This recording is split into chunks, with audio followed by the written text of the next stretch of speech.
User हैं जिसमें से 90% प्रीपेड प्लान के यूजर हैं। सर आज मैं प्रीपेड प्लान के जो मोबाइल यूजर्स हैं उनकी ओर से दो समस्याएं उठाना चाहता हूं। सर पहली समस्या है कि रिचार्ज खत्म होने के बाद आउटगोइंग के साथ साथ इनकमिंग कॉल का भी बंद होना। सर जब प्रीपेड प्लान एक्सपायर होता है या मोबाइल रिचार्ज की वैलिडिटी खत्म होती है तो आपकी आवाज बंद कर दी जाती है, फोन मेरा, सिम कार्ड मेरा, नंबर मेरा। तो सर रिचार्ज खत्म होने के बाद आउटगोइंग कॉल बंद होना समझ आता है, लेकिन इनकमिंग कॉल बंद होना सरासर मनमानी है। सर हमारा मोबाइल नंबर आज हमारी डिजिटल पहचान बन चुका है। एसेंशियल कम्युनिकेशन जैसे कि UPI payment, banking, OTP, train ticket OTP, PAN Aadhaar authentication, interview का कॉल, हॉस्पिटल का कॉल, मां बाप का गांव से कॉल, तमाम चीजें इनकमिंग कॉल और इनकमिंग एसएमएस से आती है और वो इसलिए बंद कर दिया जाता है कि इंसान एक रिचार्ज कराना भूल गया।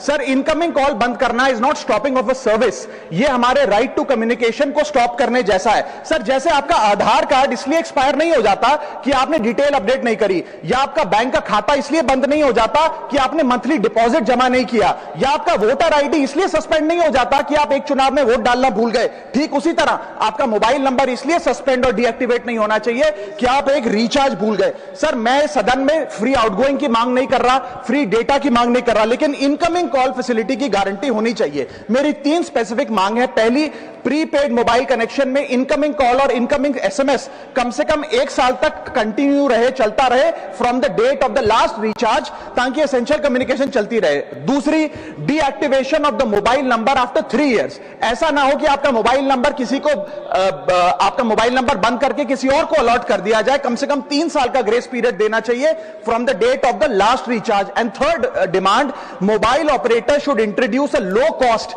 Incoming only plan. वो लोग जो सिर्फ इनकमिंग के लिए फोन रखते हैं उनके लिए, जैसे कि 10 रुपए में 180 दिन की इनकमिंग कॉल की फैसिलिटी, इस प्रकार की स्कीम्स मोबाइल ऑपरेटर को लानी चाहिए। दूसरी समस्या जो प्रीपेड कस्टमर्स फेस करते हैं वो है टेलीकॉम ऑपरेटर का 28 दिन का मंथली रिचार्ज। साल में सर महीने 12 होते हैं, लेकिन 28 दिन की रिचार्ज के माध्यम से 13 टाइम्स रिचार्ज कराना पड़ता है। कैसे सर? 28 दिन into 13 times is equal to 364 days. ये एक बड़ी क्लेवर स्ट्रैटेजी है जिसके चलते आपको फीलिंग 30 दिन की देते हैं, लेकिन आपसे डीलिंग 28 दिन की करते हैं। सर दुनिया में हर जगह बिलिंग साइकिल कैलेंडर मंथ के हिसाब से होती है, 30 या 31 दिन। आपको मंथली सैलरी, लैंडलॉर्ड का रेंट, बैंक की ईएमआई, बिजली पानी गैस का बिल, तमाम चीजें 30 या 31 दिन के महीने के हिसाब से होती हैं। लेकिन ये मोबाइल ऑपरेटर, टेलीकॉम ऑपरेटर 28 दिन के महीने के हिसाब से आपको रिचार्ज प्लान बेचते हैं, ताकि साल में एक अतिरिक्त रिचार्ज आपको मिल जाए। मैं उम्मीद करता हूं कि इसे भी समाप्त किया जाएगा।